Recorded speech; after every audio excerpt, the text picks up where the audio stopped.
Here we go. If you have any questions, they will be answered at the end of the webinar. Please use our Q&A feature instead of the chat because it's a lot easier for us to be able to find your question in the Q&A feature. You can leave a question anytime during the webinar, but they will be answered at the end of the webinar. Um, so welcome everybody. We're so glad that you are here today. This webinar is being recorded, so if you do need to leave early, or you have any colleagues that were unable to attend, we will be sending the recording out to our participants and hopefully also posting on the SustainRT website. My name is Diana Price. I am the chair of SustainRT's Education and Programming Committee, and this webinar is a partnership between SustainRT and the Seed Library Network. We are so thrilled today to have Rebecca Newburn, who is the founder of the Seed Library Network, here to present for us. Rebecca is a prominent advocate for seed conservation. I was like, I conversation. do conversations too, believe me. Should It's have about brought all I my talk about. glasses. It's all I talk about. It's both of them are true. Seed conservation and community engagement, having played a pivotal role in the growth and popularization of seed libraries. Co-founder of the Richmond Grows Seed Lending Library and founder of the Seed Library Network, Rebecca has been instrumental in creating a resilient and replicable model for seed libraries across the globe. Through her initiatives, she's championed the importance of preserving plant biodiversity, promoting sustainable agricultural practices, and fostering community collaboration. And I give a very warm welcome to Rebecca and turn the floor over to you. Thank you so much. First off, I am so excited you people are here today and that you're interested in sharing seeds through a seed library, whether you're just getting started or you've been around for a while. This kind of webinar has a little bit for everybody. So I'm going to give you a little overview of what I'm going to talk about. First off, just what are some basic procedures to consider when setting up a borrowing procedure? What are your guidelines, signage, patron education? What's your kind of seed return procedure? And then with that in mind, how do we increase donations? What are you going to do in terms of vetting seeds? The question of legality comes up, so I'll kind of touch on that. And then what are some programs and ways you can kind of increase um, the donations? And then we'll wrap it up with a Q&A. So first off, I'm just going to give you a little history about the Seed Library Network. We were established in 2011. I established the Richmond Grows Seed Lending Library in 2010.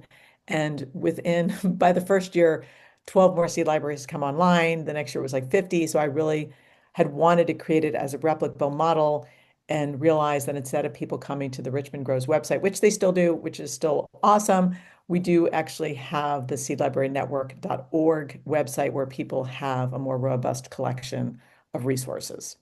And all the resources we have, they are free, they are open source, how to open a library, how to maintain. All of our resources are now translated into Spanish, French, and Portuguese. And then if you are open, we hope that you can put yourself on the map. You can find it from the seedlibrarynetwork.org or you can use the bit.ly link. You are going to receive the PowerPoint presentation in a PDF form. So all of these links in here are going to be clickable. So you don't have to be worrying about trying to find things on or taking notes. You're going to get all these resources at the end. And I think one of the things I like about the map is you can find other people in your bioregion that also have seed libraries. And if you have a particular type of library, we have 16 different icons. So if you happen to be in an academic library, you can also find other academic libraries and kind of connect with them and see what they're doing. We additionally have a forum. So if you have questions, I'd recommend you join our Upbeat forum where you can ask questions or share resources or inspiration that you have around your seed library and your process. And our newsletter, Cool Beans newsletter, our Substack newsletter, is a great way to kind of catch up on, current resources and as well as events that are coming up. And we just had a conference yesterday and it will be posted on our website so you can see that we do have a link for conferences. So all of the past conference information we have, you can kind of benefit from those recordings from before. So first, let's get into establishing borrowing guidelines. You're going to kind of, and at the end, I'm going to give you a list of questions to kind of guide your process. And once again, you may have already, you've been well established, but I can just say we at Richmond Grows, we've been around for, this is our 16th year. And last year we did a complete redo. And, I mean, the system worked fine, but we layered in some things. So wherever you are in the journey, just know that, you can always kind of stick with it or you can refine it as you need to. So when starting, one of the things people have to kind of balance is availability with access. So you may decide if you have a limited quantity of seeds to limit the amount of packets that people can borrow, and that just increases the access to more people. But that requires either an honor system or it requires having a checkout system. So you have to decide how that's going to work for your resources and your system in particular in your situation. Another thing that people do in terms of increasing access and availability is they do pre-packing because they know that each packet is getting a certain amount of seeds and that extends it so that more people have the ability to get that seed and they take appropriate quantities. But that takes more time. It takes an ongoing commitment because you're making that decision, and that's something you're going to have to do like year after year. We at Richmond Grows decided not to do that. I professionally am a middle school science teacher, so I have a full-time job and I run two nonprofits and I grow a lot of the seed and my own food. So I was just like, yeah, I need to do something that's going to work for my busy life. So we decided to not pre-pack, just originally it was just in an envelope and you would just take it from a larger envelope. And the way that we did that, if you don't want to pre-pack,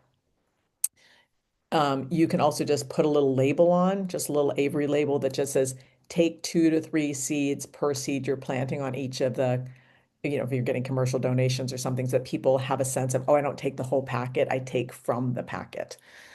We have jars and we decided to go with that, one, because it's less effort, and two, because we have really loose cabinets and mice got in there one year and ate everything. Ooh, that was bad. I mean, they were eating books too. So it wasn't like they were coming in for our stuff, but they just happened to be there.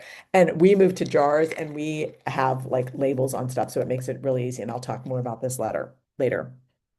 Another thing to think about is if you are doing self-serve in any way, having some type of sign in your library. So this, quantity sign is downloadable on our signage page. Everything we have, you can either download it as a PDF, or if you have Canva, you can go in and you can redo it and rebrand it for your library. And once again, we're 100% open source, public domain. You do not need to give us credit for anything you take from us. We are just happy that you are sharing seeds in your community. So establishing borrowing procedures. Once again, how do you determine what quantities to put into an envelope if you're pre-packing or quantities to suggest for people to take? So kind of a general rule or guideline that you might want to use is if it's a larger seed, like a squash seed or something like that, encouraging people to take 2 to 3 seeds per plant that they're intending to grow that season. And if it's smaller seeds like lettuce, we're not asking them to count out the number of lettuce seeds because they're smaller, or cabbage, but just thinking about taking a pinch would be more in the line of what a gardener might grow. One of the resources that is, oh my gosh, game changer is this auto seed wrapper. And you can get this it's about halfway down the envelope and labels page. This slide does not do credit for it, but basically what it is it is a spreadsheet I'm going to design them. We worked with it and we basically created it. So what on the spreadsheet, it has 70 common species. It has the common name. So you'd see something like amaranth, the scientific name, and then the things that are pre-populated on this, the common name, the scientific name, planting instructions, seed saving instructions. So that is all on there ahead of time. And so if you are, whether you're purchasing seeds in bulk, whether you're saving seeds and sharing them, you just go to the spreadsheet and you add in the varietal information and the year and a description of the variety. So for example, this copperhead amaranth, once I fill this in, if I grow this species again, if I grow this variety again, or if I was purchasing it and I purchase this again, next year I just need to change this to 2026. And then I press a button and it comes out. And just a little bit about like how versatile this is. You can print on small packets like this. You can print on larger packets like this. You can print on super inky dinky ones like this. And we just put these directly into, so as I said, we don't pre-package for the most part. But what we do is we just have the jar. I put one label on the top so I can easily see that this is 2025, is this old seed or new seed? I put it on the jar.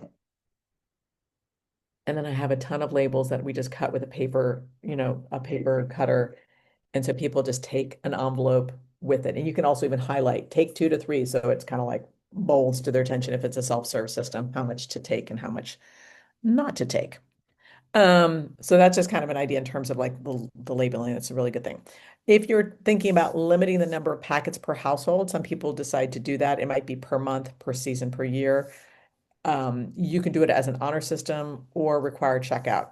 There are even some libraries that have linked their seed library to their card catalog system, so that really tracks how much people do it, or some people just have their seed library at the reference desk, so there's more of um, an accountability factor. I said we had, when we first came in the library, we were at a zero impact on the library, so we had none of that. It was just 100% honor system. And once again, obviously we probably lost more seed by people taking more than they needed to, but the trade-off was it didn't require a lot of maintenance on our part. Signage. Oh my gosh. So like I said, I'm a teacher and I know I will teach something and then I will repeat it and then I'll repeat it. And like finally, like the third or fourth time I get most of the people on board with me. I think seed libraries have done an awesome job in terms of getting people to understand that you can take these seeds for free and borrow them. Labeling and kind of hit or miss, I would say, from some libraries. We just, as we did the map, I was able to see, hundreds of photos of libraries, so I was able to see what people were doing. And one thing that did not happen in a lot of libraries was, how do you donate seeds? So a number of libraries say, oh, we don't get a lot of donations. And, and that is a process for sure. I would say if you're just starting out, don't expect any, if many, for a while. But even there, it's like, how do you increase the awareness that donating is something that people can do? And not only that people can do, but what form does that look like for you? Does everything have to be pre-packaged? Do you accept just bags of unprocessed seeds? So that whole piece, I think seed libraries in general we need to kind of work on. As I said at the end, I'm going to give you a list of questions about what does that look like for you so that you know how to communicate that out with the people in your community. And I would say as a minimum, whether you're pre-packaging or having a self-serve, that the minimum requirements you want to have is the common name, the varietal name, or a description if it doesn't have a varietal name, the year that it was saved, and the grower's name. And the reason the grower's name is helpful, even though that doesn't necessarily need to be public when it shares out with other people, is that if someone shares a squash seed with me and I don't know who that grower is, and I don't know if they hand pollinated, I'm just going to mark that with our hands fancy dancy little label that says diverse mix. So we might still share it, but it may not be Wall Times butternut squash. It might be some mix that the person didn't understand that that's what it was going to be. Now, how might that look like in terms of donating seeds and getting that signage out? So these are some things that I would recommend, is having a separate place where people can donate and that it's clearly labeled that this is like donation. So we have ours where we have a fairly multilingual community with a large Hispanic population. So our donation container is in English and Spanish. And we also have a sign. And this is, once again, you can download this from our seed returns page. It's like all seeds are clean and dry. So this is what we're communicating to the public about what we accept. All seeds are cleaned and dry. Seeds are safe from heirloom, open pollinated, or landrace mixes. So landrace mixes are seeds that are more genetically diverse, that are adapted to a particular land and to the cultural preferences of the people. And there are traditional land races. And then if you're interested in looking at people that are doing this in a more modern context, there's the goingtoseed.org people. They actually offer free seeds that you can, if you're interested in that work, you can get free seeds up to 10 packets for your library. And then we also have a note saying that we do not accept commercial hybrids and we don't accept anything that's GMO, not that is really in seed libraries. It's not really a garden product, if I can use that word. And we don't accept PVP or plant variety protected or patented, basically patented varieties. And then the reason we don't share commercial hybrids is because many commercial hybrids, especially small seeded ones, are bred for male sterility, and we don't want to introduce that into our seed stock. But once again, if you're just starting out and you're getting donations from seed companies, maybe you do decide to do that. And once again, that's a question that you have to decide about what you're willing to share or what you're not as interested in sharing out. Seeds were saved from healthy plants. So we just have this list of what we want. And then I would say this handout on the right-hand side about embrace diversity is something that is a wonderful resource to use not only for your seed library and looking at what's coming in. If you're getting seeds that are donated, are they likely as labeled or is it probably a cross of something? And this is also a resource that we have available for a seed swap. So as people are borrowing seeds at a seed swap, if I get a common bean and someone says it's Jacob's cattle, bean, it's probably Jacob's cattle bean and it exhibits those characteristics. If it's a fava bean and someone planted two fava beans together, it probably crossed. So if someone's just donating a fava bean and I don't know who the source is and I didn't get to ask them, I would know that this might be as labeled or it might have crossed. So for example, this is a fava bean, but I only planted one variety. So this is probably fine. But if I didn't know the grower, and I'm borrowing that, I have to understand that that might be a mix. And that's totally fine because most people they're not growing for a, a market, they're growing for their family. And it's like, I just want a fava bean to grow for my family, and that's fine for me. But if I'm looking for a specific trait, for example, with this very likely diverse, my experience was I was getting into natural dyes and I wanted to get a Hopi dye sunflower to dye some fiber.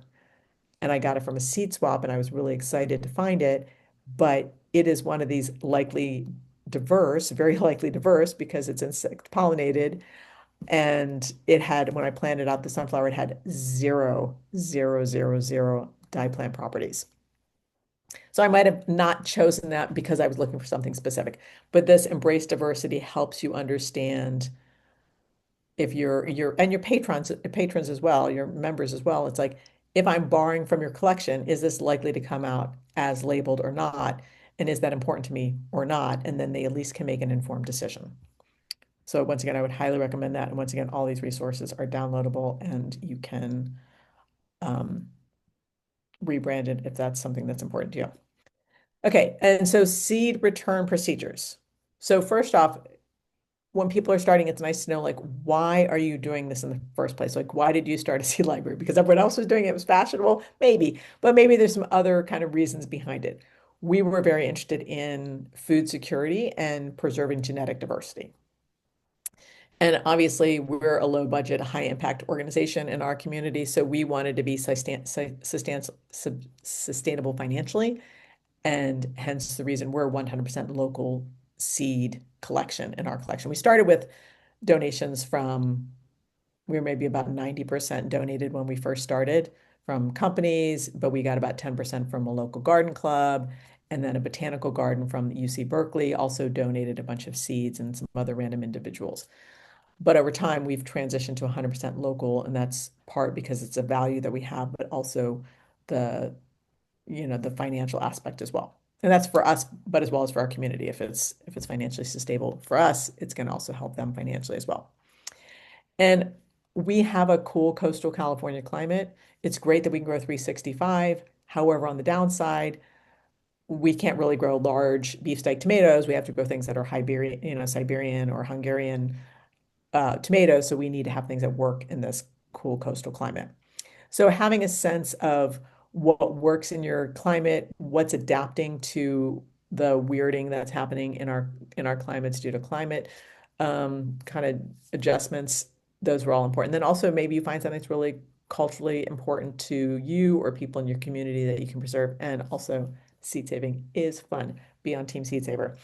Um, but if you're going to get the seed returns, most people have lost that wisdom about seed saving. And there's a lot of, like I said, as a teacher, I have lots of touch points reminding the students about the information I'm trying to convey to them and the importance of remembering it and implementing it. So I would say that probably the same is true for adults, which is provide instructions. And as I said, it's on the auto wrapper seed label. So like the seed save instructions is on here. We have brochures that you can download. And once again, you can use them as is. You can totally just take the content. You can look at other people's examples of seed saving brochures. We have also created these seed saving posters.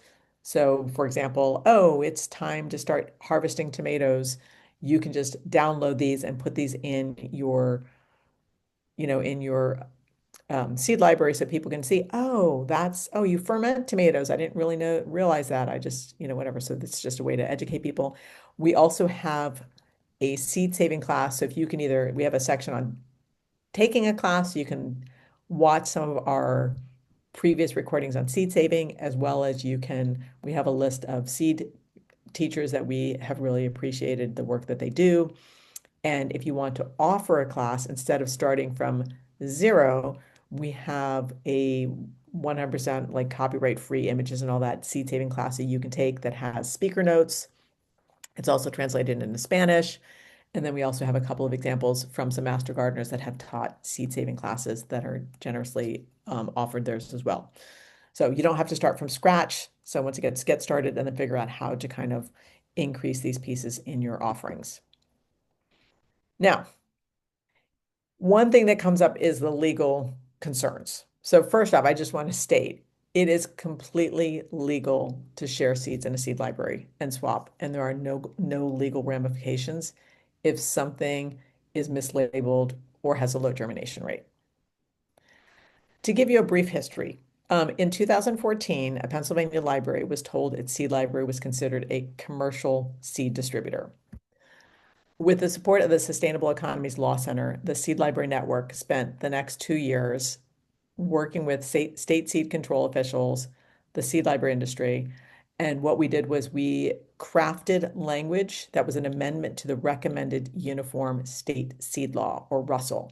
And this is the recommendations that go out to all, you know, state seed control officials and the seed industry about how germination expectations, transferring seeds from one location to another. And so we got an amendment into the recommended uniform state seed law that explicitly states that seed libraries are not commercial and we are exempt from any commercial regulations such as germination rates and stuff. The important thing to note is that we can continue to do what we've done in community for over 10,000 years, which is basically share seeds. But the one thing I want to highlight is that to not be commercial, you cannot have a required exchange. So that is the one caveat. So you can't require them to return seeds, but you can encourage it. So just saying, hey, we'd love you to return seeds at the end of the season is totally fine. But if you say you must return 3 seed packets if you borrow 3 seed packets, that gets you into a gray area. So that's like the one place you would avoid. And if in your signage and membership form, you can just state that you don't accept GMOs and patented varieties, that also is just a really important thing to do. And have a sign about local seed quality. At Richmond Grows, we have this kind of lengthy one that just kind of like, we've been saving and sharing seeds like we've done for thousands of years in our community, and done with love and all that stuff. However, you could go for something as simple as what they did in Talbot County, Master Gardeners, which I like, just says seeds from the library may not meet germination or varietal purity standards per Maryland seed law. Boom. Okay. So I think that's a nice way. I probably will just adopt that because it's a lot shorter. Um, Now, how do we get on to like the donating seeds and encouraging that? It's a process. It takes time, but I will say that once someone gets on Save Seeds, they become part of Team Seed Saver and they are on your team for life. But it takes a lot of momentum to get us there. So it's something that we're working on. We continue to think about how do we get people to donate seeds. One idea that I really love, even if it doesn't necessarily get like a ton of donations, it gets people engaged with the process and they might do it for themselves. And then eventually that might translate into more of a community sharing. And it's this idea of one seed, one community. And what that is you pick a particular plant, particular variety. Beans are a great place to start. And we do have tons of resources on how to do this, including emails that can go home about some seed that when people save it and they open up that seed pod, they're just like, that's so beautiful. And they're really engaged in the whole process, or their kids are really engaged in it. And we all grow the same variety. And you give them a pack of seeds, you get their email address, and then you send them emails throughout the season so they understand the planting instructions, the harvesting, maybe some recipes in there. And at the end, how do you save them? And then for themselves, as well as being able to return some to the library if they would like to. So that's the One Seed, One Community. Super awesome way to engage people and people feel part of a larger vision. And it was based on the one seed, the one book, one community idea. So kind of really coming back home to the libraries here with this piece. And then the other idea is the Grow a Row program. And this kind of started for our need that we were interested in Richmond of doing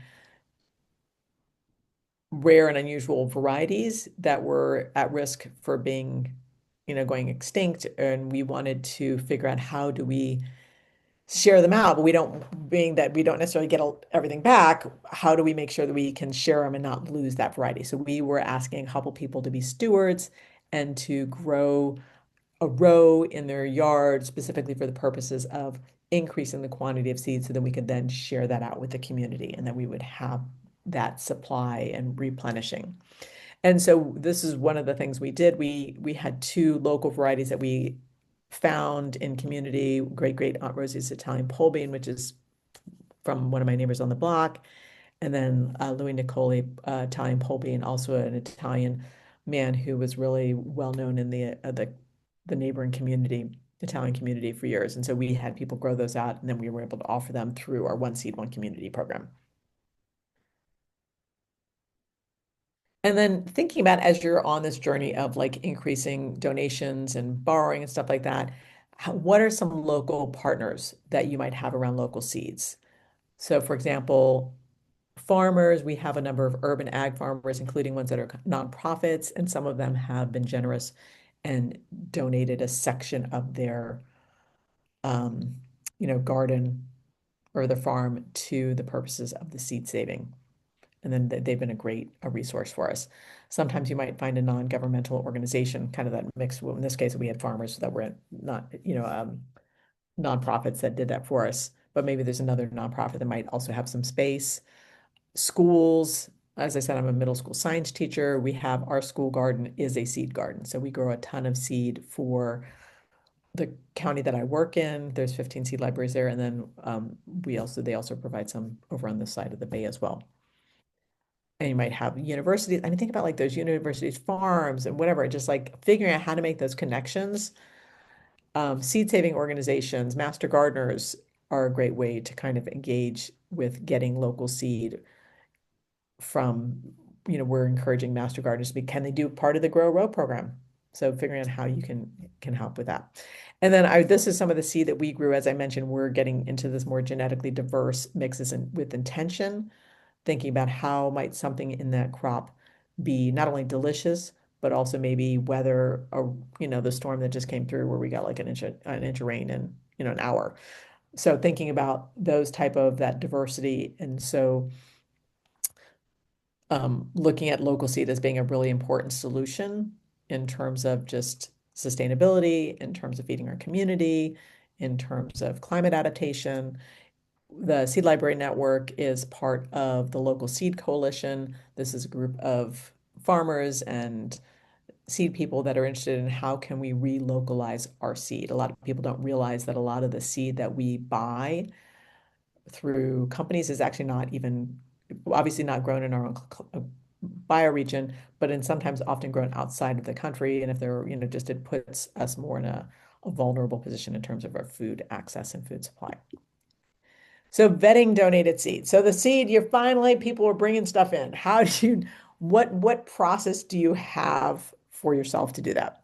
So first off, you get to decide, and as I said, I'm going to give you a list of a questionnaire at the end when this video comes out. You'll get a list of questions of thinking about what are your values. Maybe right now it's just trying to get people to garden, and later on maybe it's getting people to save seeds so that you can be more sustainable. Maybe you've got specific like cultural preservation things that you want to work on. So thinking about what do you want to have in your collection and why. So for example, open pollinated, those are the things that come out like the parent variety. So heirlooms is just kind of like a subcategory of that. Hybrids, do you want to accept them or not? And then depending on your mission and goal, you're going to make those decisions. But obviously, the one thing that you're not going to accept is invasive. So hopefully, if there are any common crops or things that are invasive in your area. For example, in Southwest, I think glories are invasive. So you'd be like, if someone brings those in, you're like, or if some of you get a donation of those, don't put them in the library. Um, and then you could, if you wanted to, have an intake form. So these intake forms are available. They're all PDFs at this point, but just these are what people are asking. So here's one from Pima County in Arizona, and it's asking for like, where did the seed originally come from? Are these seeds open pollinated or heirloom? And, did they have ice? So sometimes if you've got two crops of the same species, you need to have an isolation between different varieties so that a bee or some other insect doesn't get them. And so it's like, what did you do to make sure that it came out like the parent plant? And it's fine if they don't circle any of it, but like that's why we have our little fancy dancy if you still want to share it out, mixed, diverse mix. For example, really hard to save anything in the brassica family like broccoli without cross-pollination. We accept it. We just always mark it as diverse mix so people are able to make informed choices about that seed. So I'll just share a couple other donation forms. So this one on the left, and once again, these are all visible on our website. So the one on the left is from Scotland, and I like in theirs that they also, because some of these plants have they have traditional roots, some of the plants, that they also have the traditional name. And so that they include that in there so people can understand, oh, I was looking for this, and they can identify it by the traditional name. And then here's another one, once again, where are you collecting it stuff, more of a description about the information. Um, and this one is like a 2-page form. So that's just the first page of it. Okay, and then here's another seed library where they talk about their donating procedure, as well as then they have the form. And once again, all of this is going to be available for you, and you can like look at this in more detail because it's kind of probably hard to see at the scale that we're looking at. So quality of seeds. So you're going to get seeds donated. Some of it's local, some of it might be commercial donated, but just how do you know whether or not you should accept it or if you should just compost it? So first off, definitely if it's local seed, you want to do just a quick visual inspection if someone's donating it to make sure it's clean and dry. I mean, I have had people, some of it's kind of obvious when someone puts in a cherry pit and you're just like, you got the basic idea, but that was not what we're looking for. Like a wet cherry pit.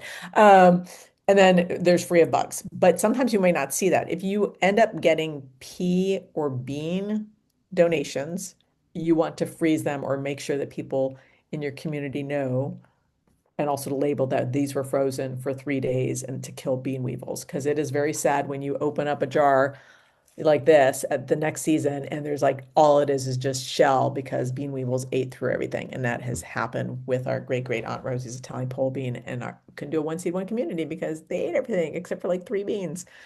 So bean weevils are real. So visually inspect if it's peas or beans and you have the capacity to freeze it. I would freeze it. If not, make sure it's in a jar so it doesn't get into other things. Germination testing. We do zero germination testing. Well, I shouldn't say we do zero. We do very, very little. Most seeds in libraries go so quickly that germination testing is not an issue because it just goes really quickly. And most people don't have the time or the staff, and the quantity of seeds is too small to even make it worth your time. I would say if something is older, you can just also label on it older seed, plant extra. We do have, and this will be shared with you, is we do have this viability chart. So you can see, for example, I'll read the first line. It says arugula, it has a lifespan of 5 years. So you might be getting a commercial donation and it's 2 years old. Well, you know that it's still good for probably 3 years. So this is just kind of a helpful list of common vegetable varieties to give you a sense of the life of the species. The one species to be most notable of or most aware of is things in the allium family. For example, your leeks and your chives and your onions. Within a year, they go about down to about 50% germination. So that's the one thing if you get donations from, you really want to kind of get them out the door quickly or know that there's probably going to be a low germination rate. Okay, and I've mentioned it a couple times, but it's like true to type or mixed. I have to say, when I first started Richmond Grows, I was very much of the purist of like, we are saving everything, we are isolation distances, we are hand pollinating, and we're not accepting anything that, might be crossed. And then over time, I've really embraced this concept of diversity and that we have lost so much genetic diversity in the last 100 years that having these more diverse mixes is is something that most people really are open to, and that also might actually really provide some more resilience in our community in terms of food security. So, but the main thing is label. So label, label, label, so people know if something's likely diverse or very likely diverse, that you indicate it.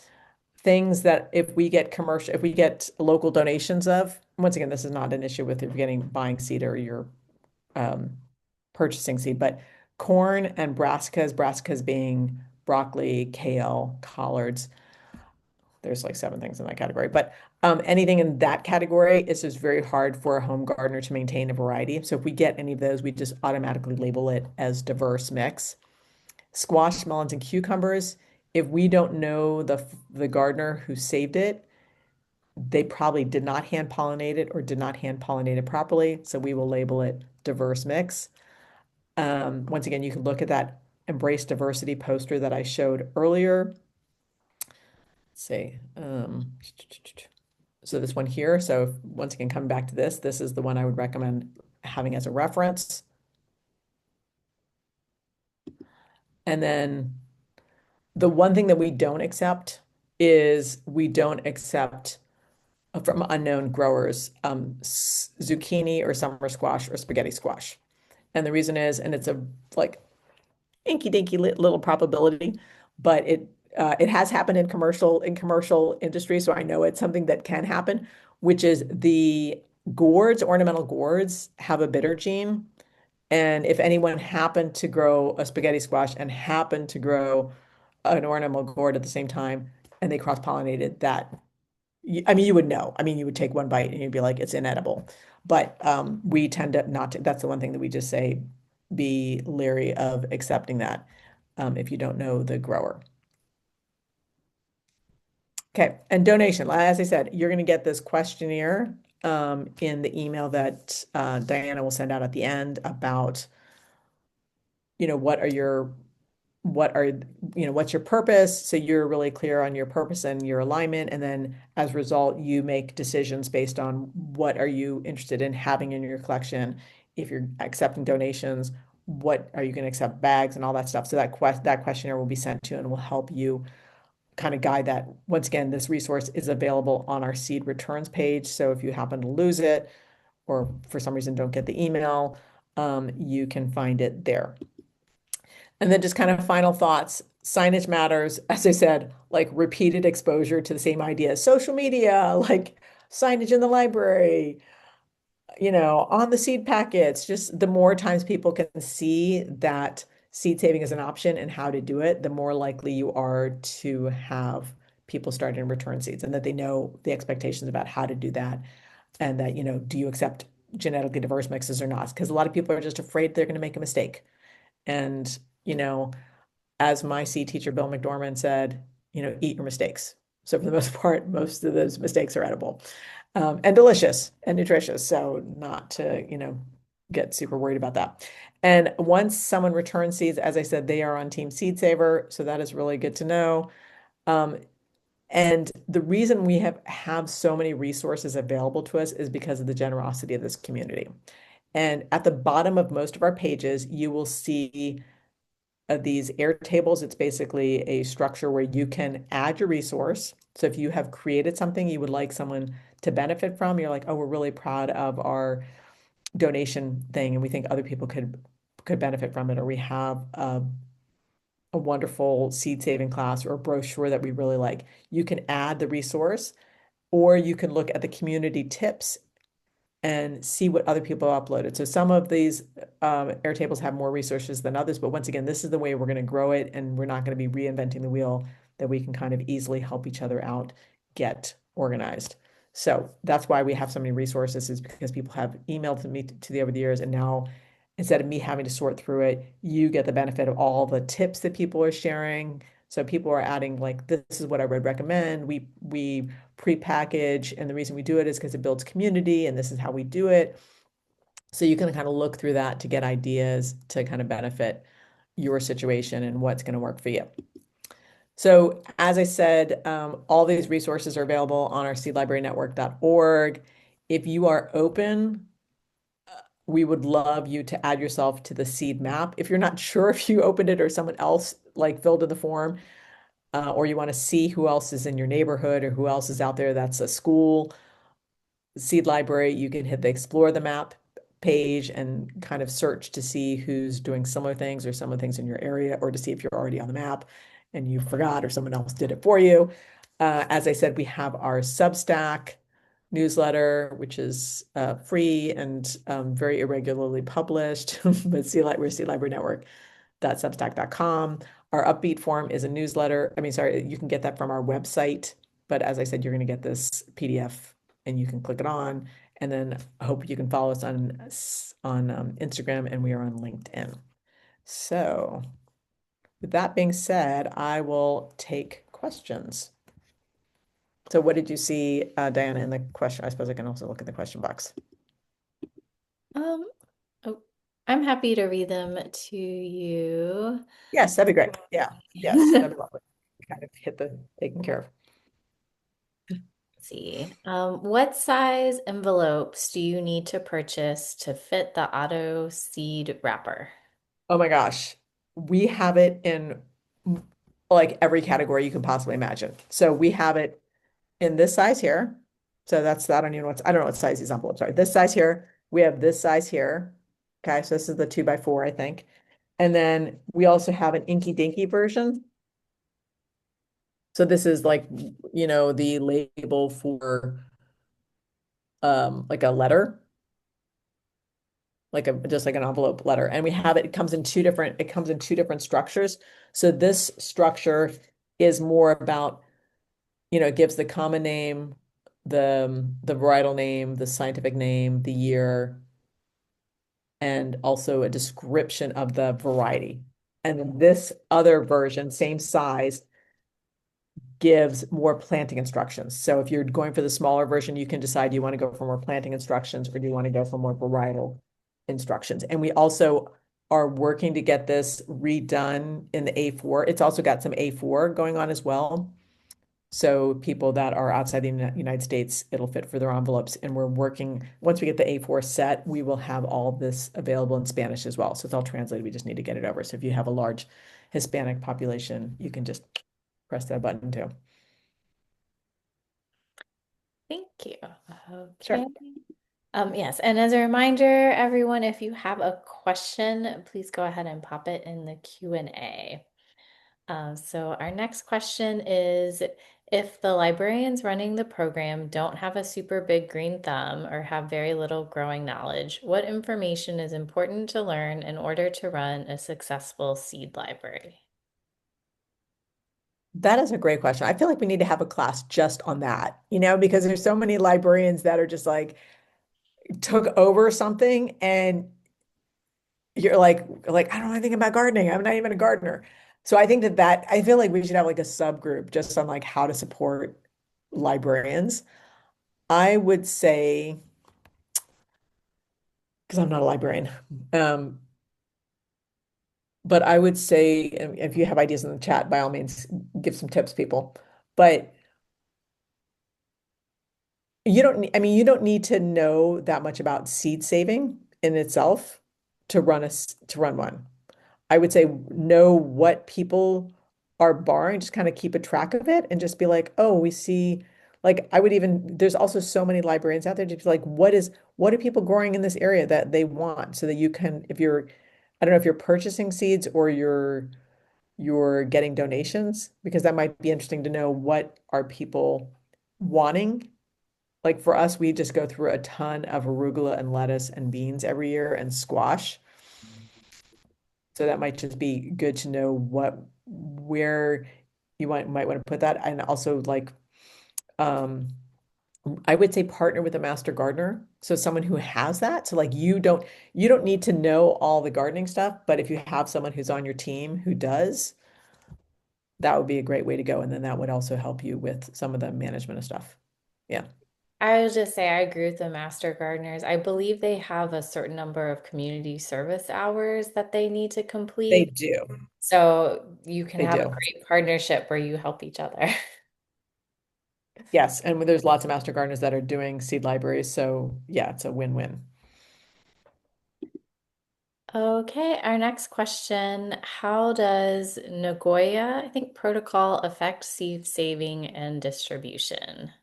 I do not even know what that is, so you'll have to put that in the. Eric, if you could just submit another question with more information, if you would like.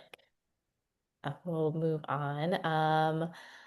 We have a question. I'm interested in figuring out how to educate and develop a system to label some common veggies and especially medicinal herbs that can cause severe allergic reactions like phytophotodermatitis with parsnip family. Medicinals or dye medicinals. I really should have brought my glasses to or dye plants that may be class one or class two invasives. Possibly seeds only available at class on these subjects when borrower Right. attends and confirms their competency or classes or handouts with possible allergic reaction symptoms per seed variety. First off, I would say with the dye plants that are possibly invasive, don't plant them. Do not offer them. I just spent like I spent the last 5 or 6 years trying to get rid of matter out of my school garden.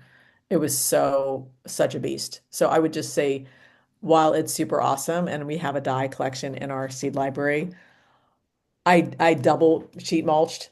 And then this past, like last year, I put 5 layers of cardboard to get rid of the matter. So I would just say if it has any invasive potential, don't even go there. Just don't. It's just not worth it.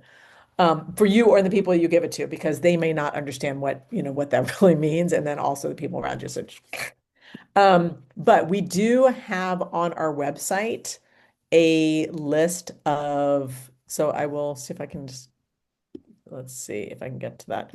Um, do, do, do, do, do, do, do. So on our website, we do have a thing about when you go to start a seed library, we have special types of libraries. So within that, we have school libraries, academic libraries, native seed libraries, herbal collections, and dye and fiber collections. Um, I'm really interested in working on building out those resources in terms of what works for people. Next week, I'm meeting with Rebecca Burgess from the Fiber Shed movement. So hopefully, with that partnership, we'll be able to add some more things to the dye and fiber collection. And then also there's some people we're partnering with the herbal collection about that. But I would say stamps like this, because I have some stamps for things like sweet peas, which people might think, oh, sweet pea is edible. It's like, no, no, no, sweet pea is flour. Don't eat that. Um, so I would say might be helpful to do either color coding or something where it's really obvious that someone is borrowing it, that this might have some other implications. But I would definitely stick away from the invasives, 100%. Okay. Bitter Jane. I'll jump to the Bitter Jane. Then I won't go up there. Hold on. I'll answer her other one. Similar advanced or education for seed libraries, regional pathogens like brassicas. We have not really got into the pathogen piece like that. I think that's more a Master Gardener thing. So we're really focusing on seed library stuff and seed saving, but obviously there are issues in terms of, you know, plant health. So I would say, yeah, help them out, get a Master Gardener. So the bitter gene is a gene that is in um, cucurbit pepo, which in if it shows up, it's extremely bitter and will make you vomit. But it's like super obvious. It's like you would like not eat, you would not be able to eat it. But my seed teacher, he was actually at a seed company, and like he was like touring the seed company, and someone like down in sales was like, "Oh my gosh, we got the bitter gene," and everyone was like a mixed up like horrified and like excited that it's like a 1 out of 10,000 chance that it shows up in like a regular squash. So it's a recessive gene that shows up, but um it does show up in the gourd because it seems like it's a like it's double recessive there. So, but yes, to be avoided. Um, I'm just do you have any gonna suggestions? Yeah, go ahead. Oh, I was just gonna share a question Yeah. from the that was in the chat, just so it doesn't get lost as people keep commenting. What resources are you sharing for folks who want to grow seeds for purity and needing clear pollination and isolation instructions? Absolutely great. Yeah. So in the seed saving class that we offer, I mean, I definitely this is something that we still do. It's not like we have just like thrown out all this, isolation distances and everything like that, but we just understand that it's a yes and approach. So if you go to our seed saving class, which is if you go to let's see home and also all of our seed saving resources, what will it will have the like here's how to save it. Um, so let's say seed saving. So if you want to teach a class or take a class, all of our take a class really goes into that. But with the teach a class resources here, this is our class, and it goes through. It's very much I go and I talk about. It's like a choose your own adventure. It's like, do we want to preserve the heirlooms of the past? Are we trying to breed something, or are we trying to offer something to the future? And so in the class, I kind of structure it through that, and I really highlight everything in blue is like, here's how you maintain the varietal purity. And then with our brochures and all that, it definitely goes into the varietal. How do you maintain a variety through isolation distances and stuff like that? Yeah. Okay.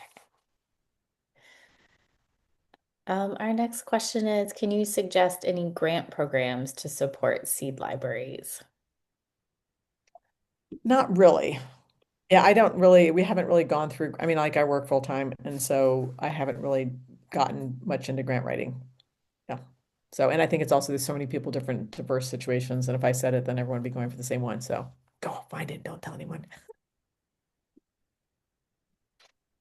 Um, Next Okay. question. How do you coordinate program or how much do you coordinate programs with your local extension office?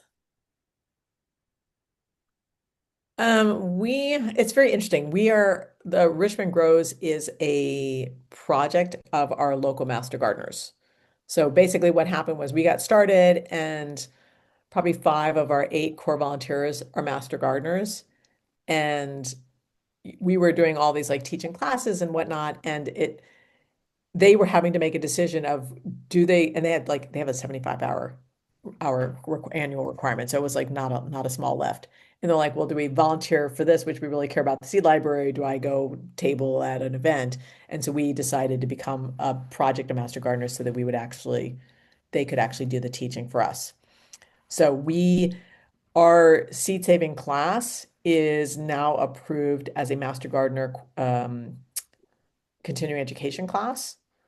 And last summer, I co-taught a seed saving in the garden class where it was just an hour, and that one I was really shocked. I was doubtful. It was 1 hour to teach seed saving, and it had a hands-on component. But I think it was actually more beneficial than a lot of the other classes I've taught because people actually saw, oh, that's what it looks like I'm squeezing the tomatoes out and I'm doing it myself, or that's what it feels like to shell the beans. So yes, you can, we do some, but not as much, more on the educational front. And I'll just mention thank you to everyone who's putting some helpful links in the chat. There are a few different links for finding local Master Gardener programs near you that were just shared. So next question. I would like more information on neighborhood little seed libraries that residents place on their front lawns. Interest in sharing seeds locally. Yeah, so I have one of those in my front yard.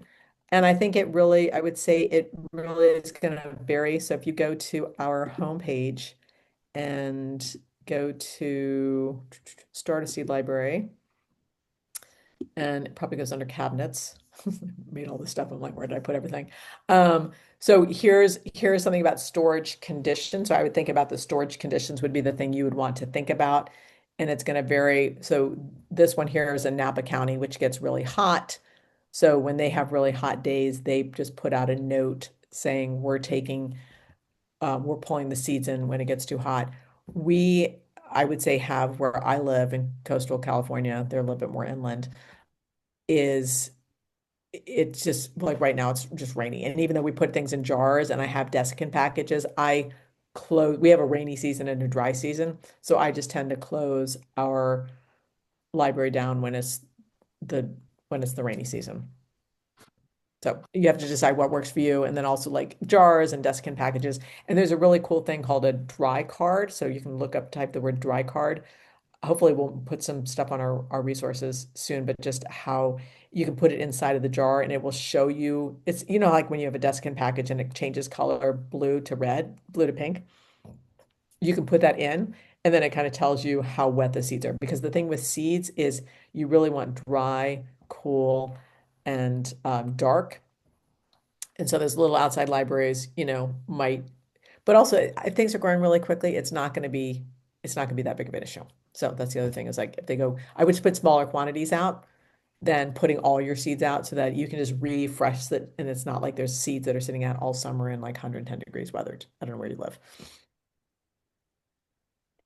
Our next question is on, I guess, the downsides of having a seed library.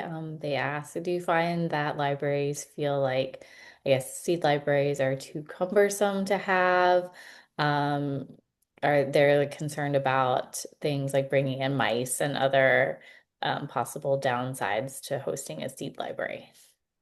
I guess it, Yeah. I can definitely say the mice were there before we got there. And we had a very open, like the drawers don't shut properly. So like that, and it was we're right on the floor. So like that was like a bad combination. But now like if you do you are concerned about, I would say at least, if you have like drawers that shut, that would be really helpful. And that also helps with the cool, dry, and dark. If you don't have drawers and you're more in shelves, I would say whatever's on the bottom, that might be a better place to have things that are in jars, like beans and stuff like that. So I would think about that. Um, I would say from our perspective, you know, our, I mean, our library has been really delighted with the partnership. We had a zero impact. When the day that I got a yes from our interim library director, they had let go of half their library staff. And so I knew they went from 6 to 3 librarians. And I was just like, okay, I was saying it was going to be no impact, and it really needs to be a no impact because these people are now scrambling to meet the same needs with half the staff. So think about, like I said, for me, I was like, how do we come up with systems that work that don't require a lot of impact, don't require a lot of hours, and yet have a great, great impact for the community? And obviously we were within 6 months, we were in the New York Times, and in obviously in the American Public Library Association, and we're like now in like 50 different books. So I would say from our library's perspective, they're like, yeah, good choice. So I think there's some hurdles in there, but I think overall, I mean, granted, not everybody needs to get into New York Times, but I think the impact that it's going to have in your community and the benefit that it's going to bring, far outweighs maybe some inconveniences and some hurdles that you have about how do you navigate different systems to work. Yeah. We have another anonymous question. Could you have a seed library that doesn't have restrictions on seed type, such as growing seeds from grocery store vegetables? Um, well, like I said, I think it goes back to um so I have mixed feelings. I'm going in different places on this one. So one thing I have to say is that labeling and understanding the seed is really important. Obviously, if you're getting commercial seed, you really know what's going on. If you're not sure about it, but you have enough sense from that embrace diversity, you can at least tell people this is probably diverse. I think when you start getting into sharing seeds from a grocery store, you get into some other issues that you probably, I would say, are less advisable. One is if you're thinking, I'm going to go and I'm going to get beans and I'm going to start sharing beans from, you know, the from the bulk food section, and these are coming from Mexico, and there's a virus in Mexico that's not here, that's a problem. So I would say I would be a little less inclined to say that sharing seeds from a grocery store vegetable are a good idea. Yeah. I mean, if it's a known variety, um, and yeah, but I would just, yeah, it's a little bit more risky. So, Okay, our next question. At this stage, we don't have the expertise or time to monitor seed saving donations, so we rely on commercially produced seed. We only accept saved seeds from our local native plant society and extension master gardeners. Any suggestions for getting free seeds from seed companies or commercial sellers? yes. So I would say what you want to do is you want to put on a calendar reminder on your calendar that comes up annually for the times that you need to do it, and think about, are there local nurseries that you could reach out to, because they have to at the end of their season, and they have different agreements with who they purchase seed from. So they may have to toss it or whatever. But you might say, oh, I'm going to reach out. We have like Sloats, which is a local garden store, or maybe there's even a big box store. And we're going to be like, at this time of the year, and you can reach out to them saying, when do you discard the seeds? Usually it's at the end of the year. Would you be open to donating them? And people often do it in exchange for thank you to Sloat's, you know, garden store for donating your seed. So having some little acknowledgement is a nice way to kind of do it. They also can get a tax, if you are a nonprofit, they can get a tax donation receipt for something that they would have just had to discard. So it's a win-win, but have the sense of when is the season? It's usually at the end of the year. You can have a form letter, create a connection, have a repeating calendar reminder so it doesn't fall through the cracks and someone else gets in line before you. If you have a larger group, so for example, let's say, for example, you are a public library and you have, like, for example, where I am, where Richmond is its own little entity, but the rest of the county is on a county system, and there's 13 or 14 seed libraries in that county system. They're kind of a hub, and there are the co-op garden, think it's coopgardens.org. If you're a hub and you're servicing a larger group of seed libraries, you can reach out to them and put in for getting a donation, and you can get a couple pounds probably. Yeah, so that'd be my recommendation. But it's great that you're connecting. And I would say everybody here, if you don't already do it, connect with your local plant society and get in a natives drawer. And as I said, we have a whole thing in here on our special collections about native plants. And I'm really grateful we have an intern this year from UC Berkeley who is specifically working on native plants. And so by the end of the year, we'll have actually an auto wrapper for native plants. But we're hoping to do it different by different bioregion. So if it's something you're interested in, like, reach out to me at hello@seedlibrarynetwork.org, and hopefully we'll be able to get native auto wrappers for different bioregions.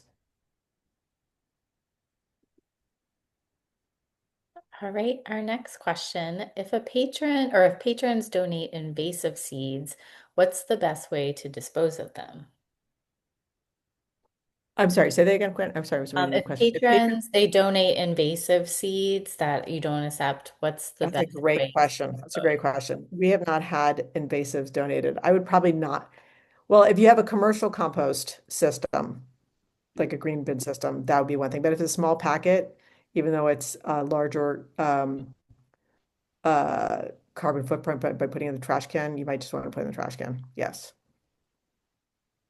versus risking that it gets in your green bin and doesn't get burned. Okay, and I see Eric's question about the indigenous communities. Great. I didn't know what it was called, but I had heard of that before. Okay, having a sold without their permission. Um, So for everyone, as was mentioned, the Nagoya yeah. Protocol, if you were wondering also what that is, it's a protocol that protects indigenous communities from having their genetic material. Um, it protects it from being propagated and sold without their permission. Yeah. Um, yeah, and obviously, I mean, we are, yeah, to your point, this is a really important thing, the whole biopiracy and taking people's genetics and cultural heritage and using it for financial gain is definitely a concern that we share. Um, yes. Food seed not fall under, would food seed not fall under these regulations? I don't know about, I mean, I can't speak to the regulations, but I just think that it's really important that if you are sharing seeds that are from a particular community that you are not part of, to check in with those people about how to how to do that in an honorable way, because some communities are like, these seeds should not be shared out at all publicly with people that are not in our community. I remember talking with someone, it was, I think it was like a Zuni, and they were like, you can share it, but don't put our name on it anymore if you're going to share it. So I think that there's different ways to do that in the community setting. It's a different thing when it's a commercial setting because we are not a commercial distributor and we're not selling seeds at all. But I think trying to figure out how to do this in an honorable way. And I think that the seed world is a very can be a very tender place, because there's been so much harm done to so many people. And the food is obviously at the basis of that, like people not being able to grow and share things that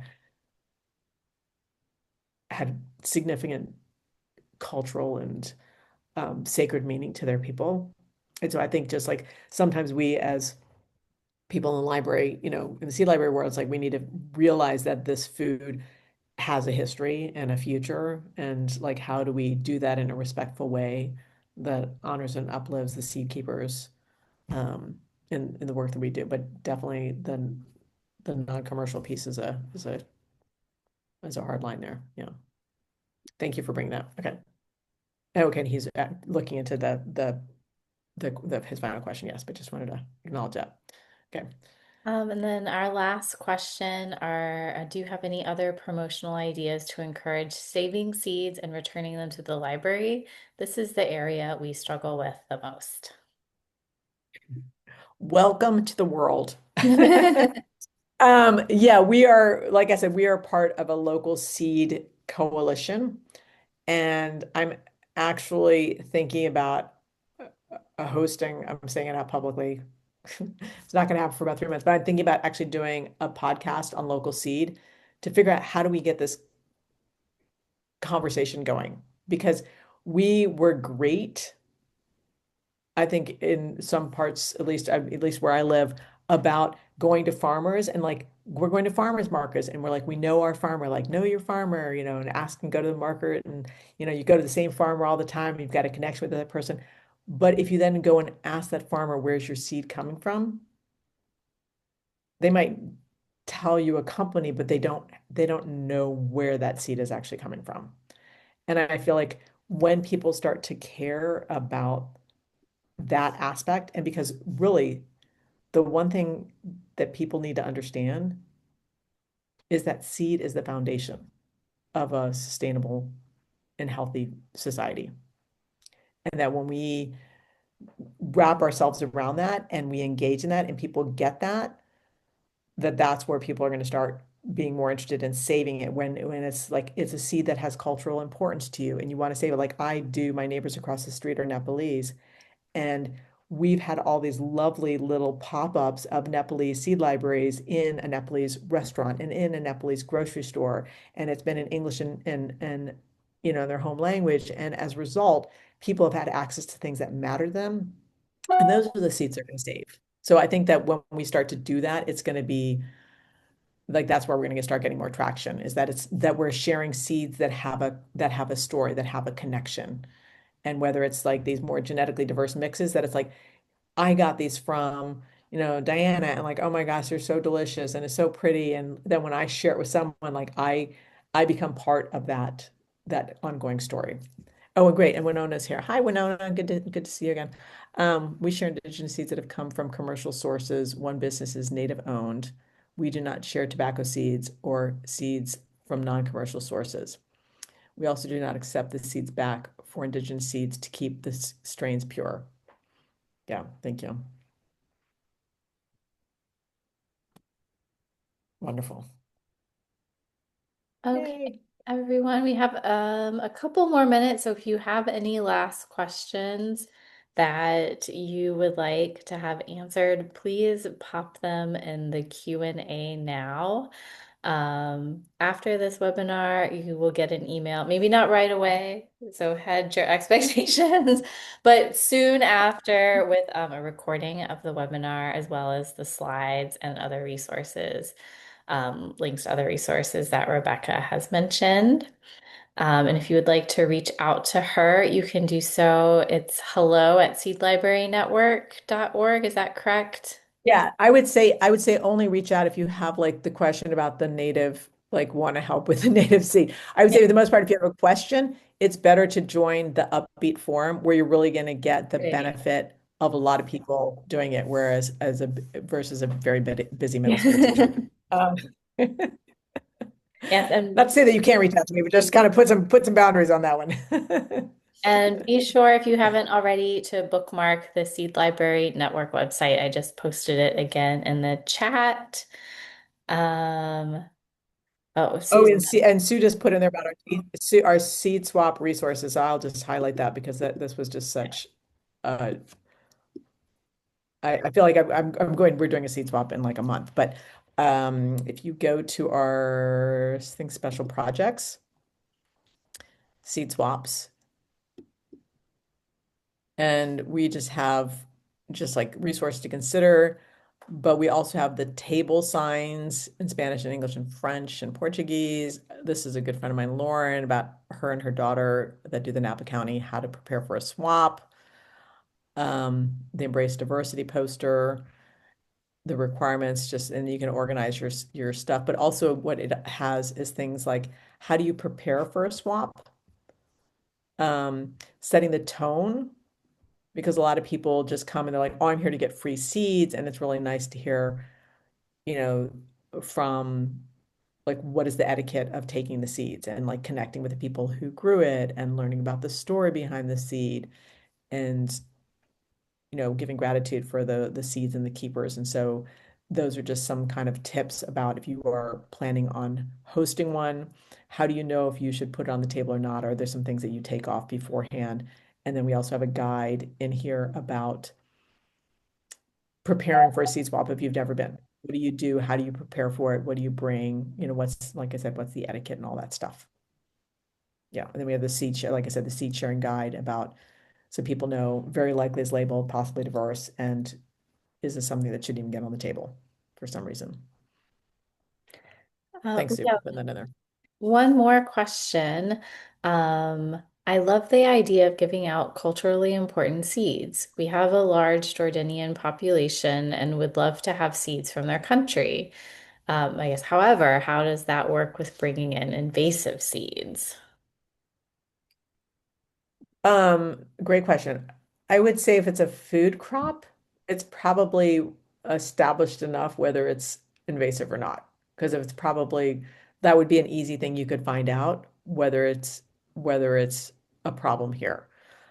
Um, because a lot of people, have a green or something like that that's eaten, and you could find if it's being sold in the United States by, like here's the name of this, for example, I'm thinking like Ethiopian kale or something like that. I mean, not Jordanian, but Ethiopian kale. It's like it's sold, and there's no like this cannot be sold in this in California, blah blah blah. If I saw something like that, that would be a red flag that it's invasive. So I would say do your due diligence by all means. But I mean, the things that we were offering were their own cilantro and, peppers that were particular to their region and, things that, were just more varietal of things, but some of them were actually different species of, like different, like the cilantro is a different species than what's grown here. Yes. Okay. Thank you so much, Rebecca. I think that is the end of all of our questions. So, again, a big thank you to Rebecca, for taking the time to share these wonderful resources for us.